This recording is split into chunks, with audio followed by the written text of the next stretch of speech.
ইসরায়েলের সাথে তো বাংলাদেশের কোনো সম্পর্ক নেই। আমাদের এর আগের সরকার ইসরায়েলের প্রতি যে কোনো কারণেই হোক সহানুভূতিশীল ছিল, এটা আমরা তাদের বিভিন্ন কার্যক্রমে দেখেছি। পাসপোর্টে অল কান্ট্রি বাট ইসরায়েল ছিল, এটা তুলে দিয়েছে।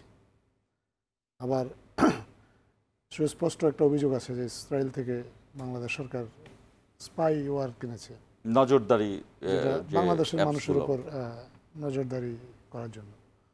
এগুলো তো এখন বন্ধ হয়েছে, এগুলো তো এখন নাই। সো ইসরায়েলের সাথে বাংলাদেশের কোনো সম্পর্ক কোনো পর্যায়েই নাই।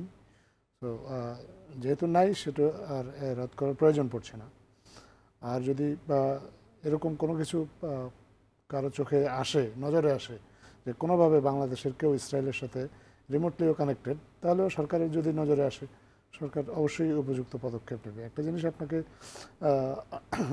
সরকারের পক্ষ থেকেও আমরা সবাই পরিষ্কার করে দিতে চাই যে ইসরায়েলের যে এই যে গণহত্যা, ইতিহাসের অন্যতম বর্বর গণহত্যা এখন যেটা চলছে, এইটার ব্যাপারে বাংলাদেশের অন্তর্বর্তীকালীন সরকার শুরু থেকেই প্রতিবাদী। সরকার সবসময় প্রতিবাদ করেছে। এই কয়েকদিন আগেও সরকার খুব বিবৃতি দিয়ে তার প্রতিবাদটা জানিয়েছে, এবং এ বিষয়ে বাংলাদেশের যে জনগণের যে সেন্টিমেন্ট, বাংলাদেশের প্রত্যেকটা নাগরিকের সেন্টিমেন্ট, ধর্ম বর্ণ নির্বিশেষে প্রত্যেকটা নাগরিকের যে সেন্টিমেন্ট, মানবতাবাদী সেন্টিমেন্ট, মানুষ প্রতিবাদ করছে, প্রতিবাদে সামিল হচ্ছে, সরকার এই সেন্টিমেন্টের সাথে একমত।